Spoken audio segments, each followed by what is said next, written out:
네, 미국 내 중국인 유학생들을 다 쫓아내겠다, 비자를 취소하겠다, 뭐 이렇게까지 얘기했던 트럼프 대통령이 어제 갑자기 돌연 입장을 바꿨습니다. 그래서 뭐라고까지 얘기했냐면요.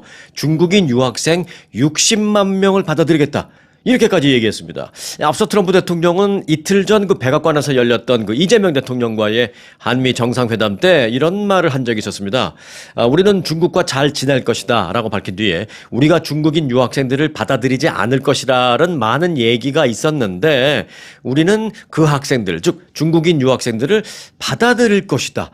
이렇게 얘기했습니다. 그래서 그때만 해도 그때는 뭐 이제 한미 정상회담 끝난 후에 이런저런 뭐 북한 얘기도 하고 뭐 중국 얘기도 하고 뭐 그러는 와중에 나온 얘기였기 때문에 그 주인공은 그때 이제 뭐 한미 정상회담이라는 게 포인트였기 때문에 이 말과 관련된 그 많은 질문이 나오지는 않았었습니다만은 그 이틀 전에 그런 얘기를 했는데 그로부터 하루 지난 어제 구체적으로 트럼프 대통령이 얘기한 겁니다. 60만 명 얘기도 어제 한 겁니다. 트럼프 대통령은 어제 60만 명의 중국인 유학생 그것은 매우 중요하다라고 말해서 아주 눈길을 끌고 있습니다. 어떻게 그렇게 구체적인 수치까지 말할까요? 근데 이 60만 명이 왜 이렇게 중요하냐? 잠시 후에 그게 얼마나 많은 수치인지를 알면 놀라실 수 있습니다. 트럼프 대통령이 언급한 중국인 유학생 60만 명 이라는 것은 얼마나 많은 거냐? 지금 미국 대학에서, 지금 미국 내에서 대학에서 공부하고 있는 중국인 유학생이 30만 명이 채 안 됩니다. 그러니까 지금보다도 두 배 이상 늘리는 숫자를 말한 거예요. 지금 현재 있는 중국인 유학생들을 다 비자 취소해서 내보내겠다라고까지도 생각을 하고 있었고, 다 근데 그런 우려를 하고 있었는데, 지금 현재 이걸 내보내는 게 아니라 지금 현재보다도 더 많은 숫자를 얘기한 겁니다. 지금은 그럼 몇 명이냐? 27만 7천 명. 미국 내 중국인 유학생은 27만 7천 명인데 60만 명이라 하면 2배 이상은 맞죠.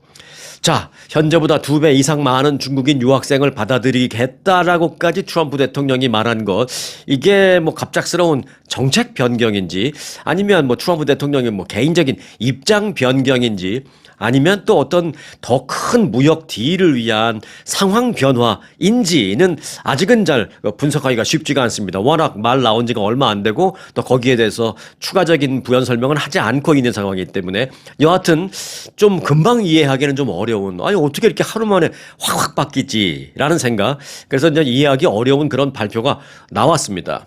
자, 트럼프 대통령의 이 같은 발언인 중국인 유학생들을 적극적으로 받아들여서 미국 대학들의 재정난을 해소하려는, 재정난을 좀 완화시키려는 쪽에 방점이 찍힌 게 아닌가. 뭐 저는 개인적으로 그렇게 생각이 됩니다. 아무래도 트럼프 대통령은 사업가 출신이니까 그런 정책을 결정할 때 있어서 가장 우선시하는 게 돈이 되느냐 안 되느냐, 뭐 그런 걸 먼저 따지겠죠. 그래서 중국인 유학생 다 쫓아내는 거는 중국과의 무역 협상을 강경하게 하기 위해서, 유리한 고지를 점령하기 위해서 미리 그냥 말로 그렇게 좀 엄포를 놓은 게 아니었던가 지금 생각해 보면. 그러놓고 사실은 뭐 쫓아낸 친구들도 몇 명 있긴 하죠. 뭐 그래봐야 뭐 얼마 안 돼요. 극소수인데 이제부터는 쫓아내는 게 문제가 아니라 2배 이상 많은 학생들을 데리고 오겠다. 그러니까 이제 이거는 다 돈 계산에 의한 정책 변경이 아닌가 그런 생각이 듭니다. 그런데 이제 문제가 있어요. 뭐가 문제냐? 트럼프 대통령의 이런 그 정책이나 뭐 소신이나 계산이나 이와는 관계없이 트럼프 대통령의 가장 강력한 지지층, 마가 지지자들, 이 Make America Great Again, 이 마가 지지자들이 지금 상당히 반발하고 있습니다. 그 핵심 지지층 내에 반발이 심해지고 있습니다. 특히 이제 대표적인 게 이제 강성 그 의원들이잖아요. 그 강성 의원들 중에서 제가 몇 번 이 시간에 이제 말씀드린 적이 있는데 MTG라고, 애칭이 MTG를 그렇게 불리고 있다고, 마조리 테일러 그린이라는 연방 하원 의원, 가장 초강경 의원이죠. 이 의원은 이렇게 말했습니다. 우리는 중국 공산당에 충성할지 모르는 그 60만 명이라는 중국 학생들이 이곳 우리 미국 대학에 다니도록 그대로 받아들여서는 안 된다라고 말하면서 트럼프 대통령이 한 말에 대해서 아주 이례적으로 반발하는 그런 말을 했습니다. 근데 그 앞에 부연 설명이 흥미롭죠. 중국 공산당에 충성할지 모르는 60만 명의 중국인 유학생을 받으면 안 된다. 뭐 이런 말을 했습니다. 물론 트럼프 대통령도 그런 부분은 계속 우려를 했죠. 중국과 내통하는 뭐 이런 얘기. 근데 지금 생각해 보니까 그렇게 해서 중국인 유학생들 다 내쫓아 버리면 이제 돈이 문제가 생기니까. 그래서 결국은 트럼프 대통령이 다른 어떤 보완책을 만들지는 모르겠습니다만은 중국인 유학생을 쫓기는커녕 지금보다 더 많이 받아들일 것으로 어제는 완전히 180도 바뀐 그런 입장을 발표했다. 예, 이렇게까지 말씀드리겠습니다. 그래서 이제 항상 얘기하는 게 이제 타코 얘기가 나오잖아요. TACO, Trump always chicken out. 항상 뭘 확 저지를 것처럼 했다가 치킨 아웃, 뒤로 발 뺀다. 이제 그런데 비아냥거리는 일각에서 그런 얘기를 하고 있는데, 그러니까 이것도 이제 그런 차원에서 해석되는 게 아닌가 생각이 되는데, 또는 저는 또 뭐 그런 생각도 해요. 그럼 이 60만 명 받아들이겠다고 했다가 이 60만 명 얘기가 또 언제 또 이렇게 바뀔지도 모르겠다. 뭐 그런 생각 듭니다. 왜냐하면 이 60만 명이 얘기가 트럼프 대통령 입에서 나왔다고 해서 또 갑자기 또 중국이 막 흥분해서 유학생 보낼 나름대로 준비하고, 중국 내에서 야 미국 유학 완전히 다시 풀렸대 해서 중국 내에 뭐 미국 유학원 막 비즈니스 다시 새로 만들고 뭐 이러다가 또 갑자기 트럼프 대통령 말 바꾸면 쫄딱 망할 수 있으니까 일희 일비 하지 않는 게 중요하다. 저는 뭐 일단은 그렇게 생각하는데, 일단 어제 나온 뉴스까지는 이렇다라는 말씀을 드리고요. 또 혹시 좀 바뀌는, 변경되는 내용이 있으면 좀 말씀드리겠습니다. 왜냐하면 이게 중국 유학생들 얘기긴 하지만 사실은 전반적인 유학생 비자 문제와 관련이 있는 거기 때문에 중국 학생들에 대한 유학생 비자가 크게 완화된다? 그럼 뭐 한국인 유학생에 대한 비자는 당연히 완화될 것이니까 그런 면에서 이제 당연히 영향을 받을 수 있기 때문에 제가 이 말씀을 먼저 드립니다. 혹시 또 변경되는 내용이 있으면 다시 전해드리겠습니다. 자, 이재명 대통령과 정상회담을 한 트럼프 대통령이 악수를 이렇게 했잖아요. 이재명 대통령과. 근데 악수를 했을 때 보니까 여기 손등에 큰 멍이 포착됐습니다. 뭐 트럼프 대통령을 누가 와서 손등을 때리겠어요? 어떡하겠어요? 절대 그런 건 아닐 텐데 결국은 이제 뭐 본인의 약간 실수나 뭐 아니면 괜히 생긴 거나 이런 걸 거라는 분석입니다. 어디 뭐 다치신 것 같지는 않은데 멍이 이만하게 손등에 있었습니다. 트럼프 대통령은 이틀 전 백악관을 찾은 이재명 대통령과 환대하면서 악수를 했는데, 그런데 그 순간 이 대통령을 손을 잡은 그 트럼프 대통령의 오른손 등은 커다랗게 멍이 들어 있었습니다. 트럼프 대통령의 손등 위에 그 멍, 혹은 뭐 돌깃자국처럼 보이는 그것은 올해 1월에 취임한 이후에 여러 차례 사실 포착된 바 있습니다. 이번이 처음이 아니에요. 이와 관련해서 백악관은 그 빈번한 악수, 그러니까 악수를 너무 많이 하죠. 뭐 그렇긴 합니다만은 대통령이니까. 더군다나 트럼프 대통령은 그 어느 나라 정상보다 악수 많이 하죠. 너무 빈번한 악수와 그리고 이제 포인트 또 요거 있어요. 아스피린 정기 복용으로 인한 혈관 손상이 있을 수 있다라고 백악관이 공식적으로 그렇게 말했습니다. 저는 그 아스피린에 주목합니다. 아스피린은 심혈관 질환 예방을 위해서 복용하는 것을 보이죠. 뭐 그렇다고 해서 뭐 아스피린이 만병통치는 아니고요. 아주 심플한 효과죠. 잘 아시다시피 아스피린은 저거죠. 블러드 티너. 그 혈액을 묽게 만드는, 틴하게 만드는, 그래서 블러드 티너, 별거 아닙니다. 혈액을 묽게 만들어서 그 똑같은 사이즈의 혈관이어도 좀 잘 통하게 만드는. 뭐 예를 들어서 혈관이 조금 좁아졌다 하더라도 그 안에 다니는 피가 좀 묽으면 잘 통하니까 좀 묽게 만들어서 잘 통하게 만들려고. 그래서 이제 매일 먹는 건데 거기에 이제 부작용이 그런 게 있습니다. 멍이 잘 들어요. 올해 79살인 트럼프 대통령과 관련해서 꾸준히 건강이 우려되는 것이 사실이기는 합니다. 자, 그래서요, 말이 나온 김에, 나이 먹어서 손이나 몸, 여기저기에 그 좀 멍이 잘 드는 그 이유 좀 간단하게 좀 전해드리고, 그리고 계속 뉴스를 좀 이어갈까 합니다. 자, 노인들에게 멍이 잘 드는 이유, 첫 번째는요, 피부와 혈관의 노화, 입니다. 이거 뭐 아스피린 핑계댈 것도 없고 본인의 실수도 핑계댈 것도 없고 일단은 피부와 혈관의 노화 때문입니다. 나이가 들면 피부가 얇아지고 진피층의 콜라겐과 지방층이 줄어들어서 외부 충격을 완화하는 힘이 약해진다라고 합니다. 그래서 그렇게 생각보다 세지 않은 외부 충격이 있어도 그 손상이 될 수 있다는 것이죠. 그리고 이제 혈관벽, 특히 이제 모세혈관벽이 약해져서 작은 충격에도 그 모세혈관이 탁 터지기가 쉽다라는 것입니다. 자, 두 번째, 혈액 응고 능력의 저하 입니다. 고령에서는요, 혈소판 수치나 기능이 떨어져서 응고 인지 생성이 줄어들 수 있습니다. 그 결과 약간의 출혈이라도 생기면 그 출혈이 잘 멈추지 않아서 멍이 오래 갈 수 있다라는 것입니다. 자, 그리고 세 번째는 기저질환입니다.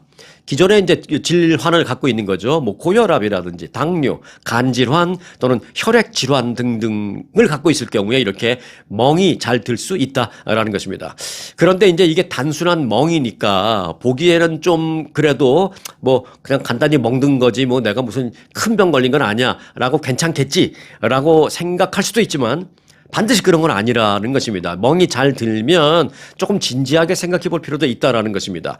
조심해야 하는 이유가 있는데 뭐냐면 일단 단순한 멍이라면 큰 문제가 없을 수 있겠습니다만은 자주 큰 멍이 생기거나 그러니까 멍이 생겨도 조금 사이즈가 좀 크게 이번에 그 트럼프 대통령의 그 멍 사이즈는 제가 생각할 때 좀 커요. 생각보다는 손등 거의 다 멍이 들었거든요. 근데 요것도 또 이렇게 자주 큰 사이즈의 멍이 생기거나 또는 특별히 어디 세게 부딪힌 적도 없는데 멍이 생긴다라면 혈액 응고 장애라는 질환이 생겼을 수도 있고요. 또는 혈액암 일 수도 있다라는 것입니다. 또는 간에 질환이 생겼을 수도 있다라는 것입니다. 그래서 여러 가지 심각한 질환의 신호일 수도 있기 때문에 멍이 생기면 나이 드니까 뭐 괜히 조금만 부딪혀서 여기저기 멍이 든다야 이러면서 그냥 식구들이 와서 아이고 이제 엄마 괜찮아? 아이고 아빠 괜찮으세요?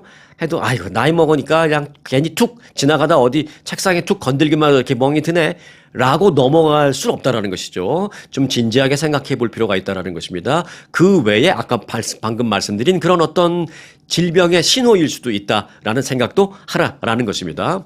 특히 그런데 이제 뭐 손, 뭐 팔, 뭐 이런 데도 그렇지만 특히 머리나 이제 복부 같은 데에 멍이 잘 생기면 내부에 출혈이 있을 수도 있다라는 것입니다. 그래서 그런 부분은 더 심각하게 진지하게 생각해야 한다라는 것입니다. 자, 그리고 참고로요. 이 아스피린 복용의 영향도 있습니다. 제가 봤을 때는 아마 이제 트럼프 대통령이 이 경우에 해당되는 것 같은데 왜냐면 뭐 공식적으로 트럼프 대통령은 매일 한 알의 이 베이비 아스피린을 드시는 거로 제가 알고 있으니까. 자, 아스피린은 혈소판의 응집을 억제해서 혈액을 묽게 만듭니다. 아까 말씀드렸죠? 블러드 티너라고. 그래서 이제 뭐 뇌졸중, 심근경색의 예방 목적으로 많이 쓰이는데 이 때문에 작은 출혈도 잘 멈추지 않고 그러니까 장점은 아스피린을 매일 조그만 거 하나씩 먹으면 뭐 뇌졸중이나 심근경색 예방의 효과는 볼 수 있을지 모르겠지만 부작용으로 작은 출혈이 생겨도 잘 멈추지 않고 또 멍이 들일 만큼 약한 충격이 생기면 멍도 더 심하게 들고 더 자주 들고 더 크게 들고 이럴 수 있다라는 것입니다. 따라서 이 아스피린을 복용하는 노인들은 멍이 생기는 게 흔하다라고 이제 일반적으로 알려져 있습니다. 그런데 이제 아까 말씀드렸다시피 멍이 생기는 빈도 또는 뭐 크기 이런 게 커지면 그리고 또 멍이 어디에 생기는지 머리 쪽에 생기나 뭐 배 쪽에 그런 거 여러 가지를 봐서 반드시 좀 진지하게 생각하고 필요할 경우에는 반드시 의사의 진료가 필요하다라는 점 꼭 기억해 주시기 바라겠습니다. 이 한미 정상회담 얘기하다가 트럼프 대통령의 손등에 멍 얘기하다가 이렇게 좀 여기까지 좀 너무 격가지를 많이 친 것 같은데 여하튼 뭐 뉴스도 중요합니다만은 우리의 건강도 중요하기 때문에 좀 이참에 트럼프 대통령의 멍 얘기하는 참에 함께 좀 알아봤습니다. 좀 도움이 되셨으면 좋겠다라는 생각을 합니다. 네, 한미 정상회담 관련된 얘기 그러면 조금만 더 하고 마무리할게요. 정상회담 이후에 한국 기업들의 그 투자나 한미 사업 협력이 본격적으로 진행되고 있다라는 좀 나름대로 반가운 소식입니다. 자, 현대, 대한항공, 뭐 삼성 등이 이제 대표적인데요. 자, 먼저 현대 얘기부터 하겠습니다. 현대차 그룹이 한미 정상회담 직후 추가 투자를 발표했습니다.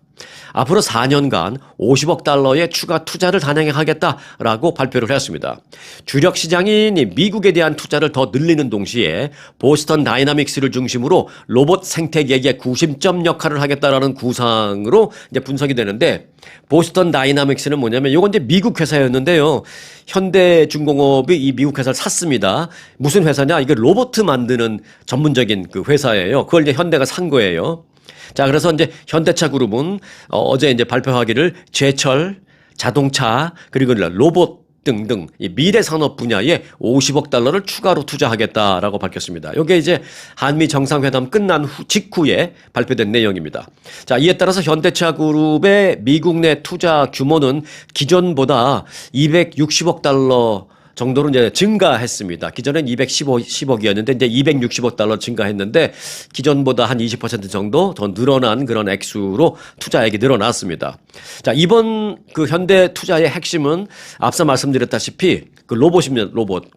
3만 대 규모의 로봇 공장 건설입니다. 이 공장에서는 그럼 뭘 만드느냐? 현대차 그룹 산하인 아까 말씀드렸죠. 인수한 미국 회사 보스턴 다이나믹스.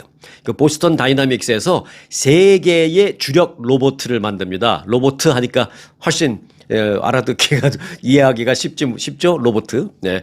근데 3가지인데 하나는 뭐냐면 로봇개. 그 현대에서는 이미 그 이름도 지어놨어요. 그 현대에서 만드는 로봇개는 이름이 스팟입니다. 스팟. 그 다음에 이제 2다리를 걷는 로봇. 이게 이제 사람이 2다리를 걷잖아요. 그래서 이제 사람이 할 수 있는 일을 대항하기 위해서는 2다리를 걸어야 돼요. 왜? 4다리로 걷는 개는 손을 쓸 수가 없으니까. 그래서 2다리로 걸으면 손을 쓸 수가 있잖아요. 그래서 이족 보행 로봇인데 요거는 이제 이름을 뭐라고 미리 지었냐면 아틀라스라고 졌습니다. 아틀라스.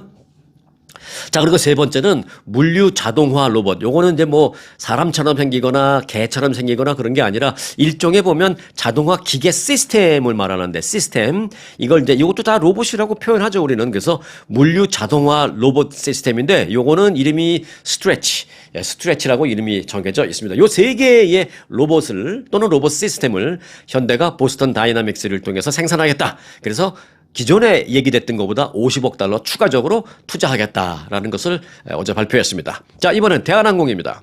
대한항공은 역시 어마어마한 투자 발표를 했어요. 한미 정상회담을 계기로 한국 항공 역사상 최대 규모의 항공기 구매 계약을 발표했습니다.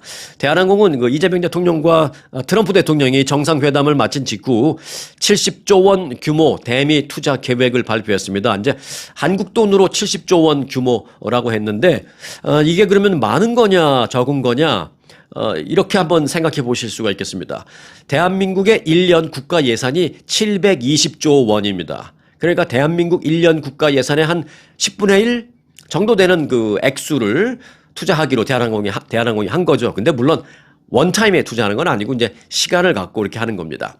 보잉 항공기를 그래서 그 돈을 갖고 103대 사기로 했습니다. 보잉 항공기 103대 규모에 사인한 거예요, 대한항공이. 그러니 뭐 보잉은 지금 완전히 살판 났습니다. 트럼프 때문에 지금 아주 신나는 건 보잉하고 몇 개 없어요, 지금. 그래서 이제 보잉 항공기 103대를 사들이고 그 나머지 돈은 이제 GE 에어로스페이스로부터 엔진도 구매하고 또 이제 사들인 보잉에 대해서 운항을 하다 보면은 엔진 정비해야 되고 엔진도 갈아야 되고 뭐 보수 유지 정비 이런 게 필요하잖아요. 그걸 이제 GE 에어로스페이스에 맡겨서 의뢰해서 저 항공기의 보수 유지 정비를 하는 그 돈으로 쓰겠다 해서 70조 원의 투자 발표를 했습니다. 이번 계약은요. 103대 보잉 비행기 사는 거 대한항공 역사상 최대 규모의 계약입니다. 자, 이어서 삼성입니다. 삼성중공업은 어제 그 워싱턴 DC에서 미국의 비거 마린이라는 그룹과 미국 해군의 지원함을 유지하고 보수하고 정비하고 하는 그런 사업에 대한 파트너십을 체결했습니다. 비거 마린이라는 그룹은 미국의 그 군함의 유지 보수, 미국의 군함이 어마어마하잖아요. 항공모함 같은 건 진짜 떠다니는 도시라고 할 정도로 그런 항공모함, 군함의 유지, 보수, 정비를 전문으로 하는 그 회사가 이 비거 마린 그룹입니다. 그 회사와 삼성중공업이 그 파트너십을 맺은 겁니다. 삼성중공업은 이번 MOU 체결을 통해서 조선산업의 첨단 기술력과 운영 노하우를 기반으로 미국 해군 군함 정비 사업에 본격적으로 참여하겠다라고 말했습니다. 이미 비거 마린이라는 그룹이 이미 어마어마해요. 그래서 비거 마린이 미국 해군하고 정식 계약을 맺고 지금 사업을 하고 있거든요. 그래서 오레곤주, 워싱턴주, 캘리포니아주, 이게 서부 쪽으로, 그리고 이제 동부 쪽으로는 버지니아주, 이게 4개 주의 엄청나게 큰 이런 그 군함 정비하는 그런 정비 공장, 정비소 사업체를 갖고 있는 어마어마한 회사입니다. 그 삼성과 지금 MOU를 체결해서 같이 하기로 한 것입니다. 자, 삼성중공업은 이번 협력을 계기로 향후 미국 조선소들과 공동으로 배를 만드는 것뿐만이 아니라 자체 보유한 경험과 노하우 등 소프트 경쟁력을 적극 활용해서 미국 내 조선 자재, 그러니까 배를 만드는 데 필요한 자재, 원자재 뭐 이런 것들, 그리고 조선업 숙련공. 미국에는 조선 산업이 지금 뭐 거의 없다시피 한 세월이 너무 오래 갔어요. 한 20, 30년 갔습니다. 이 부분은 트럼프 대통령도 본인이 직접 시인했어요. 트럼프 대통령이 우리가 옛날에는 2차 대전 때 막 1차 대전, 2차 대전 막 이럴 때는 그 미국이 막 군함도 만들고 어마어마하게 조선 산업에 발달했는데 그 이후로 미국은 사실상 조선 산업이 없다시피 했다. 이렇게 말을 했습니다. 그러면서 이제 우리 미국은 한국에다가 그 선박을 구매하겠다. 그러니 한국은 선박 제조 시설을 미국에다 좀 짓고 미국에서 미국 노동자를 교육시키면서 미국 노동자를 통해서 우리가 사겠다고 주문을 한 그 배를 미국에서 좀 만들어주라. 뭐 이렇게 얘기했습니다. 뭐 오케이. 왜냐하면 한국의 그 배를 짓는 숙련공들, 그 기술자들 이게 아주 뛰어나거든요. 그래서 이제 처음에는 아마 일정 부분 대거 그들이 미국에 와야 될 겁니다. 그래서 이제 가르쳐 줘야 되겠죠. 자, 그래서 삼성 그 중공업의 조선업 배를 만드는 숙련공 그리고 또 이제 배를 운영해야 되니까 선원, 양성 트레이닝 센터 뭐 이런 걸 이제 소프트 파워, 소프트 힘이잖아요. 그런 협력을 그 비건 마린보다는 삼성이 더 잘 갖고 있는 겁니다. 그래서 삼성이 그런 부분을 갖고 들어가서 협조하고 비건 마린은 이미 미국의 해군과 함께 이제 그 갖춰놓은 사업장 이런 걸 그래서 같이 나는 사업장이 있으니까 너희들은 소프트 파워를 좀 대줘 이런 식으로 협력을 하겠다라는 것입니다. 삼성중공업 관계자는 미국 외에도 동남아시아 등 해외 조선소들과 공동 건조 사업도 지속적으로 확대해 나가겠다 이렇게 말했습니다. 이번 한미 정상회담을 계기로 참 뭐 어려운 것도 많이 좀 있습니다만은 뭐 해결해야 될 첩첩산중도 물론 많이 있습니다만은 이를 계기로 한동안 조금 좀 축제 분위기에 빠져있던 대한민국 세계 경제력 10위까지 올라왔다. 그래서 조금 방심하고 있던 한국의 어떤 기업이라든가 경영 마인드, 뭐 기업 분위기 또는 뭐 그 분위기 여하튼 그런 부분과 관련해서 이제 좀 다시 리스타트하는 리점프하는 뭐 다시 리빌딩하는 뭐 그런 분위기가 좀 만들어진 것 같습니다 이번에. 그래서 항상 보면 위기는 기회로 만들 수 있다라는 것을 대한민국이 이번에 좀 보여주고 있는 것 같습니다. 자, 스닉플레이션이라고 혹시 말 들어보셨나요? 스닉은 약간 뭐 몰래하다, 왜 스니키하게 한다 뭐 이런 말 있잖아요. 그 스니크. 몰래하다 뭐 이런 거. 플레이션은 인플레이션의 뒤쪽에 있는 말입니다. 이제 관세로 인한 물가 상승이 미국 소비자들의 일상에 알게 모르게 서서히 스며들어가고 있다는 것입니다. 지금 우리가 뭐 여러분들 뭐 마켓이나 어디 가서 뭘 사실 때 많이 올랐네 라고 느끼는 경우도 있겠지만 어떤 경우에는 관세 때문에 많이 오른다고 그래갖고 뭐 걱정했는데 뭐 잘 모르겠는데 얼마나 올랐는지 모르겠는데 이런 경우도 있어요 사실은. 그런데 그런 경우도 오르지 않은 게 아니라는 것이죠. 예를 들어서 평소에 한 9불 99에 샀는데 평소에 그냥 한 7불 99에 샀는데, 어느 날 한 몇 달 뒤에 가보니까 한 8불 49 뭐 이렇게 돼 있어요. 그럼 뭐 그걸 갖고 잘 못 느끼죠. 그러니까 못 느끼게 스며들어간다는 것이죠. 조금씩. 그리고 석 달 뒤에 가니까 8불 49가 뭐 8불 99 돼 있고 뭐 이런 식으로. 지금은 기업들이 가격 인상을 굉장히 조심스럽게 주저하고 있지만 점차 아예 대놓고 가격을 올릴 수밖에 없다라는 분석도 나옵니다. CNN은 느리게 은근슬쩍 진행되는 물가 인상, 즉 스닉플레이션이 미국 경제에 나타나고 있다고 전했습니다. 골드만삭스 이코노미스트의 분석에 따르면 지난 6월 미국 소비자들은 관세 비용의 22%를 부담했지만 누가요? 소비자들이 알게 모르게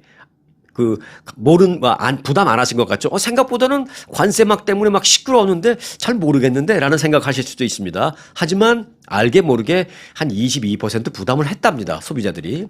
그런데 오는 10월 그리고 한 두어 달 뒤가 되면 그 부담이 67%로 늘어날 전망이다라는 것입니다. 그렇다면은 대놓고 올라가니까 우리도 대놓고 느낄 수 있다라는 것이죠. CNN은 이 같은 현상을 그래서 스니크플레이션이라고 보도했습니다. 몰래라는 의미의 스니크와 물가 상승을 뜻하는 인플레이션의 합성어로 가격이 슬금슬금 인상돼서 결국은 생활비 부담이 알게 모르게 커지는 그런 현상을 말합니다. 한번 잘 마켓 가실 때나 아니면 소매점에 가서 뭘 사실 때나, 옷을 사실 때라든지, 무슨 자녀분들이나 손자, 조카들 무슨 장난감을 사준다든지, 뭘 하여간 뭘 살 때 한번 가만히 보십시오. 별로 안 오른 것 같은데라는 생각이 들기도 하는데, 사실은 알게 모르게 이제 이미 오르기 시작했다라는 것입니다. 네, 트럼프 대통령이 어제 이 성조기에 불태우는 그런 사람들을 기소하라라고 법무부에 지시했습니다. 트럼프 대통령은 성조기 소각 행위 관련 행정명령에 서명을 했는데요. 성조기를 태우는 행위가 이전에 본 적 없는 수준의 폭동을 선동하고 있기 때문에 이런 행정명령을 내렸다. 라고 말했습니다. 트럼프 대통령은 법무부에 성조기 소각 행위자들을 재물손괴 또는 공공질서 문란 또는 공공질서 문란 방조 행위 아니면 교사 행위 아니면 지역의 화기 규제를 잘 지키지 않은 위반 행위 등등등 혐의로 뭐든지 적용시킬 수 있는 법률을 적용해서 적극적으로 그들을 기소해라라고 지시를 했습니다. 기존의 연방 대법원 판례상 성조기 소각 그 자체만으로 법으로 처벌할 수는 없습니다. 지금 왜냐하면 성조기를 소각시켰다고 예를 들어서 다른 누구를 위험하게 만들고 그런 건 아니잖아요. 넓은 땅바닥에다 놓고 나 혼자 성조기 태우면 그걸 누구한테 위협을 주는 건 아니기 때문에 그 성조기를 태우는 그 행위 자체로 기소를 할 수는 없습니다. 왜냐하면 또 수정헌법 1조 표현의 자유가 또 있기 때문에 그래서 다른 어떤 거라도 화기, 위험 방지, 위반 행위 등등등 제가 정확한 법률 이름은 모르겠습니다만은 그런 것으로 어떻게 우회해서라도 기소할 방법을 찾아라 이렇게 연방 법무부에 지시를 했습니다. 트럼프 대통령은 성조기를 태우면 한 달도 아니다. 그리고 10년 징역형도 아니다. 하지만 1년 징역형을 받도록 만들어라라고 연방 법무부에 지시했습니다. 1년 세죠. 그러면서 추가로 뭐라 그랬냐면 그 1년 징역한 걸 그 전과 기록에 남도록 만들어라라고 말을 했습니다. 자, 트럼프 대통령이 어제 서명한 행정명령에 따르면 성조기를 소각한 사람은 또 이제 1년 징역 이건 당연하고요. 자, 중요한 얘기가 여기 또 나옵니다. 외국인의 경우 비자 취소 또는 거주 허가 취소 또는 거주 허가라는 건 영주권자의 경우에 영주권 취소 그리고 영주권을 갖고 이제 시민권을 신청 중이라는 사람이라면 시민권 신청 거부 즉 귀화 절차 거부 등등등 이민 혜택도 취소시켜라라고 말하면서 최악의 경우에는 추방시킬 수도 있다라고 말했습니다. 이 부분은 이제 우리가 좀 잘 알아놔야 됩니다. 트럼프 대통령은 또 어제 팸 본디 법무장관에게 1989년에 대법원 판결에 이의를 제기해라 랐습니다. 그 1989년 대법원 판결이 뭐냐면 그때 성조기 소각과 관련해서 나라에서 좀 처벌을 하려고 했는데 연방 대법원에서 수정헌법 1조가 있기 때문에 처벌할 수가 없다 그랬거든요. 그 수정헌법 1조 때문에 처벌할 수 없다는 거에 대해서 이제 이의를 제기하라고 법무부 장관에 지시한 것입니다. 자, 시대가 바뀜에 따라서 표현의 자유, 이 수정헌법 1조에 대한 대법원의 판단이 바뀔지 주목됩니다. 특히 이제 이민자 커뮤니티는 더더욱이 주의해야 합니다. 다시 말씀드립니다만은 유학생의 경우에는 유학 비자 취소, 또 그 외에 다른 비자로 왔다 하더라도 그건 당연히 취소. 비자가 종류가 많잖아요. 주재원 비자, 연구원 비자, 투자 비자, 굉장히 많은데 여하튼 그런 비자 즉시 취소. 그리고 영주권도 취소. 또 시민권 신청 들어간 사람은 시민권 신청 안 받아줘 이렇게 하고 최악의 경우에는 추방까지도 할 수 있다라는 것이니까 이 내용이 이제 실제로 어떻게 바로 반영이 돼서 적용이 될지 굉장히 우리가 지켜봐야 될 주목되는 그런 상황이거든요. 일단은 이 부분 꼭 좀 유념해 주시기 바라겠습니다. 자, 너무 뚱뚱해서 비행기 좌석 팔걸이 딱 탔는데 비행기 좁잖아요. 이카노미석은 팔걸이 이렇게 딱 요 안에 몸이 안 들어가는 사람들이 있습니다. 그래서 이거는 제끼고 막 난리가 나죠, 이제. 그런 경우에는 좌석 한 개 사면 안 된다라는 것입니다. 추가 좌석을 구매해야만 태우겠다라고 사우스웨스트 항공이 얘기했습니다. 사우스웨스트 항공은 대표적인 미국의 이제 저가 항공인데 이 같은 내용을 담은 새로운 정책을 내년 1월 27일부터 시행한다라고 밝혔습니다. 지금까지는 몸무게가 많이 나가는 승객은 나중에 환불 받을 수 있는 그런 옵션으로 추가 좌석을 미리 결제하거나 공항에서 무료로 추가 좌석을 요청할 수가 있습니다. 내가 몸이 이래서 한 좌석 갖고는 안 돼. 그러면 지금까지는 딱 보고 공항에서 무료로 뭐 추가 좌석을 옆자리를 하나 해준다든지 이렇게 했습니다. 하지만 이제 지금은 그렇게 안 한다는 것이죠. 옆자리까지 사라라는 것입니다. 만일 안 사면 비행기 안 태운다라는 것입니다. 1월 27일부터. 그런데 그러면은 뚱뚱하다, 뭐 비만이다, 자리 하나 갖고 안 돼. 이 기준이 뭐냐? 이 기준은 뭐 몇 킬로그램 이상, 뭐 사이즈가 얼마 이상 그렇게 숫자적으로는 안 했고요. 어떻게 했느냐? 양쪽 팔걸이 사이에 몸이 들어가지 않는 사람 이렇게 했습니다. 예, 그런 사람 없을 것 같지만 꽤 있습니다. 정말로 그 옆에 앉은 사람들은 완전히 정말 너무 곤욕스러운 거예요. 이 사람들은 몸이 여기 안 들어가니까 팔을 팔걸이에 놓지 않아도 팔이 그냥 이렇게 돼버립니다. 그러니까 옆에 있는 사람들은 오히려 이러고 가야 되는 상황. 그러니까 그 사람들은 무슨 죄예요? 네. 근데 그런 거를 없애겠다라는 것입니다. 저가 항공사의 대표적인 그 항공사, 이 사우스웨스트 항공사의 이 같은 변화는 매우 이례적입니다. 그리고 시사하는 바가 큽니다. 사우스웨스트가 그렇게 했어? 그렇다면 뭐 다른 항공사는 뭐 말할 것도 없네. 앞으로 줄줄이 그렇게 할 거야. 라고 이제 그런 분위기가 바뀔 것이다. 라는 것입니다. 사우스웨스트 항공은 최근에 실적 부진에 따라서 이 투자자들로부터 수익을 좀 늘려라라는 압박을 크게 받고 있습니다. 그래서 그런 압박을 견디다 못해 결국은 좀 사람들이 그 프렌들리하게 생각하고 웬만하면 뭐 업그레이드를 시켜준다거나 그 저 사정을 좀 봐주는 것으로 좀 유명했던 사우스웨스트가 결국은 이제는 더 이상 사정 못 봐드립니다. 이제는 추가로 돈 내고 옆자리까지 사세요. 이제 이렇게 바뀐다라는 것입니다. 자, 한국의 하나금융은 미국에서 글로벌 비즈니스 확대를 하기 위해서 이틀 전에 LA에 하나뱅크 USA LA 지점 이라는 걸 개점했습니다. 하나금융은 한국에선 뭐 제일 큰 금융회사죠. 이틀 전 개점식에는 한국의 하나금융 이은형 부회장을 비롯해서 김영환 LA 총영사 그리고 권홍사 반도건설 회장. 이 반도건설은 이제 LA에 커다란 그 콘도미니움을 짓고 있어요. 네. 그리고 박형만 LA에 있는 그 만희 복지재단이라고 이 좋은 일에 돈을 많이 쓰시는 분이십니다. 그 박형만 이사장. 그리고 LA에 솔로몬 보험그룹이라고 있는데 거기에 하용화 회장 뭐 이런 주요 인사 등등등 많은 한인들이 참석해서 하나뱅크 USA LA 브랜치 출발을 축하했습니다. 예, 하나금융은 이번 그 하나뱅크 USA LA 브랜치 신설로 미국에는 22년 전 뉴욕에 지점을 낸 뒤에 처음으로 22년 만에 신규 채널을 LA에 확장했습니다. 이를 통해서 하나금융은 서부 지역에도 이제 전략적인 거점 점포를 구축하게 됐다. 이렇게 말하고 있습니다. 뉴욕에는 22년 전에 하나금융이 사무실을 하나 냈었는데 이제 22년 만에 LA에 사무실을 낸 겁니다. 자, 그룹 BTS의 멤버 중에 한 명인 뷔. 이 LA 다저스 홈 경기에서 이틀 전 시구를 했습니다. 그러니까 월요일 날.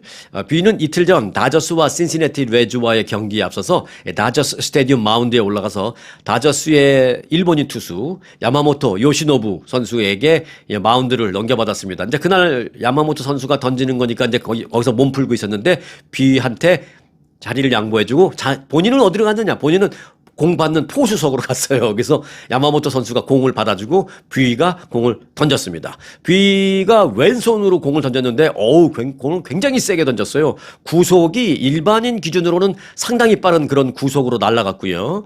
스트라이크 존에 살짝 거치는 아주 멋진 궤적으로 공이 들어가서 그 다저 스테디움에서 중계하던 장내 아나운서도 와로 피치 막 그러면서 너무 멋진 시구였다라고 그렇게 얘기하고 있었습니다. 팬들은 뷔가 나타나자 막 깍깍 소리 지르고 뭐 난리가 났었죠. 공 던지니까 뭐 다저스 구장에 떠나갈 정도로 소리를 질렀고요. 7번이라고 적혀있는 등번호 7번에 그 다저스 유니폼 상의를 입고 아래는 이제 청바지를 딱 입고 이제 나왔는데 아주 팬들이 좋아했습니다. 뷔는 그리고 이제 시구가 끝난 후에 이쪽으로 들어와서 선수들이 있는 곳에 와서 그 오타니 선수하고 만났습니다. 그래서 오타니 선수와 간단하게 조금 얘기하다가 둘이 포옹하는 모습, 이 막 사진 찍고 난리가 났죠. 그리고 둘이서 공식적으로 사진도 찍고 하면서 뭐 세기의 스타죠. 야구에서는 메이저리그에서는 지금 현재 최고의 스타 오타니. 그리고 K-팝뿐만이 아니라 전 세계 이 문화계, 팝 문화에서는 또 최고의 스타 BTS의 멤버. 그저께 소개할 때 다저스 스테디움에서 장내 아나운서가 소개할 때 보니까 저도 몰랐어요. 정말 그랬었는지. 5 times 그래미 어워드 노미니 BTS 멤버 이렇게 얘기하더라고요. BTS가 그래미상 노미니 그러니까 후보에 5번이나 올라갔었나 봐요. 저도 그 소개 듣고 처음 알았는데 정말 뭐 오탄이나 뷔나 뭐 서로 당당한 최고의 스타들이 같이 만났었습니다. 흥미로운 점은요. 다저스에서 이제 시구를 이틀 전에 뷔가 했잖아요. 그럼 여러분들이 영상 보시는 수요일 오늘은 누가 시구를 하느냐? 오늘은 손흥민 선수가 시구를 합니다. 손흥민 선수. 완전히 한국판이에요, 한국판. 제가 이런 생각이 들더라고요. 참, 격세지감이다. 20년, 30년 전만 해도 제가 이제 라디오 코리아의 창단 멤버인데, 그 당시에 이제 막 박찬호 선수가 이제 막 왔었잖아요. 저는 박찬호 선수가 대학교 다니다가 이제 미국에 다저스로 왔잖아요. LA 다저스에 이제 입단하면서 LA 공항에 도착하자마자 제일 먼저 온 게 어디냐? 제가 그때 뉴스를 진행하고 있던 제 스튜디오로 왔습니다. 공항에서 바로 스튜디오에 왔어요. 그래서 제가 그때 박찬호 선수 막 인터뷰하던 기억이 나는데, 그래서 이제 박찬호 선수가 다저스에서 던질 때 저희 이제 라디오 코리아에서 이제 중계방송 계약을 했습니다. 그래서 이제 중계방송을 하고 그랬는데, 그때 이제 박찬호 선수를 계기로 LA 다저스에 한국 분들이 많이 가니까 다저스에서 코리안 헤리티지 나잇 또는 뭐 코리안 나잇 이런 걸 1년에 한 번씩 해줬어요. 근데 지금 생각해보면 다저스가 그걸 해주는 거를 이유로 돈을 많이 썼습니다. 뭐 우리 한국 방송국들도 돈을 많이 썼고 한국 어떤 기업체에서도 돈을 많이 썼고 그렇게 돈을 들여서 우리 코리안 커뮤니티가 다저스한테 돈을 줘서 코리안 나잇 같은 걸 했거든요. 그런데 엊그제 뷔가 공을 던지는 건 뭐예요? 완전히 뷔가 공을 던지면서 다저스 스테디움은 그야말로 뭐 뷔가 반드시 뭐 코리아는만 대표로는 아니지만 그래도 우리 코리아를 자랑스럽게 만드는 그날이었는데 우리가 돈을 준 게 아니고 뷔가 엄청난 돈을 받고 던진 거예요. 지금 완전히 거꾸로 된 거죠. 자, 그리고 보세요. 오늘 손흥민 선수가 던지죠. 손흥민 선수가 거기 있던 다저스에 뭐 돈 주고 던집니까? 아닙니다. 다저스가 엄청난 돈을 주고 손흥민 선수에게 좀 부탁한 겁니다. 다저스는 돈을 줄만 하죠. 손흥민 선수가 던진다, 뷔가 던진다 그러니까 티켓 가격이 팡 뛰었거든요. 그저께 뷔가 던진다는 게 한 열흘 전부터 미리 알려지니까 알려지는 그 순간부터 LA 다저스의 그 온라인 예매 사이트는 셧다운됐어요. 완전히 다운됐어요. 셧다운이 아니고 다운됐어요. 사람들이 너무 막 몰리니까 접속 장애. 그리고 티켓도 평균 막 5배, 6배 올라 뛰고. 그러니 뭐 돈을 많이 벌었잖아요. 그 많이 번 돈 중에도 상당 부분을 뷔한테 쓰는 거죠. 오늘 손흥민 선수도 그렇게 당당하게 많은 돈 받고 뭐 그 돈은 손흥민이 다 가져가는 건 아니지만 에이전트가 있으니까 에이전트가 그런 걸 다 관리하죠. 여하튼 이제는 제가 이제 그런 격세지감을 느끼더라고요. 20, 30년 전에는 다저스에 가서 우리 코리안 나이트 좀 하자라고 돈 주고 가서 했는데 지금은 그런 코리안 헤리티지 나이트 같은 거 다 필요 없어요. 그냥 한국 사람이면 되는 거죠. BTS 뭐 손흥민 아니면 블랙핑크 누구든 돈 주고 그들이 다저스가 돈 주고 우리가 거기서 할 수 있는 그런 날이 됐으니까 참 정말 격세지감을 느낀다라는 생각을 하게 됐습니다. 아직 얘기가 좀 길었는데요. 네, 정말 그런 격세지감을 뼈저리게 느낀 뷔의 시구 장면이었고요. 오늘 손흥민 선수가 정말 많은 돈을 받고 박수 받으면서 사람들이 환호받으면서 다저스에서 당당하게 시구하는 모습을 보면서 또 똑같은 마음을 한 번 더 느낄 것 같다라는 생각이 나서 여러분들과 함께 좀 이 생각을 좀 공유하고 싶었습니다. 자, 간단하게 끝소식 전해드리고 마치겠습니다. 폭염 때문에 사람들이 노화를 겪는다라는 그런 연구 결과가 나왔습니다. 홍콩 대학 연구팀은 학술지 네이처에 게재한 논문에서 폭염이 가속 노화에 영향을 미친다라고 밝혔습니다. 가속 노화라는 건 뭐냐면 일반적으로 뭐 우리가 나이가 먹고 세월이 지나면 노화되는 건 지극히 당연한 얘기지만 가속 노화라는 거는 정상적인 정상이라기 표현보다는 일반적인 평균적인 노화보다는 좀 더 빠르게 이런 얘기죠. 그 연구진은 지난 2008년부터 2022년까지 대만에 거주하는 성인 2만 5천 명의 데이터를 분석했습니다. 대만의 여름에 얼마나 폭염이 계속되잖아요. 그 결과 비슷한 신체 상태인 사람인데도 폭염에 노출된 기간이 많으면 많을수록 생물학적 나이가 증가하는 것으로, 즉 노화가 더 많이 된 것으로 나타났다라는 것입니다. 특히 야외 활동이 많은 사람이나 뒷마당에서 무언가를 기르기 위해서 매일 아침이 됐든 오후가 됐든 매일 그 뒷마당에 가서 일하시고 그런 경우도 있잖아요. 그런 사람들. 또는 에어컨 사용이 용이하지 않아서 낮에 상당한 시간을 좀 더위 속에 놓여 있는 그런 사람들은 이 가속 노화의 영향을 더 심하게 받는 것으로 나타났습니다. 뉴욕타임즈는 예를 들어서 2년간 폭염에 노출되면 신체 나이가 최고 12일 더 빨리 늙는, 더 가속 노화가 되는 그런 상황이 발생할 수 있다라고 전했습니다. 2년에 12일이면 아무것도 아니지만 그래도 남들보다 또는 내가 그렇지 않았을 거보다도 12일이나 더 늙었다? 이건 굉장히 불안하죠. 이게 얼굴 외모만 늙으면 괜찮은데 내 안에도 또 상했을 거 아니에요. 이런 생각하면 더더욱이 그렇죠. 그런데 이게 2년이 아니라 그냥 생각 없이 10년, 20년 매번 그런 식으로 폭염에 노출되는 생활을 오래 장기간 하게 되면 12일이 아니라 120일이 될 수도 있고 그렇다라는 것입니다. 그래서 폭염에 너무 에어컨을 빵빵 틀어놓고 이 냉방병 걸리는 것도 당연히 안 좋습니다만은 너무 폭염에 노출되는 게 좋지 않다라는 게 이 논문으로 발표됐다라는 것입니다. 자, 이번 LA 지역, 남가주 지역은 또 오늘부터 주말까지 하루에 2, 3도씩 또 계속 올라간대요. 그래서 LA 지역은 평소 한 80도 정도면 아주 쾌적한 날씨인데 이번 주말 되면 오늘서부터 한 2, 3도씩 올라가고 이번 주말 되면 또 한 90도, 92도까지 올라간다네요. 그래서 굉장히 또 좀 주말까지 더울 것 같은데 어디 계시든 여러분들 폭염에 지치지 마시기 바라겠습니다. 폭염에 오래 노출되면 늙습니다. 네. 자, 오늘 영상 여기서 마칩니다.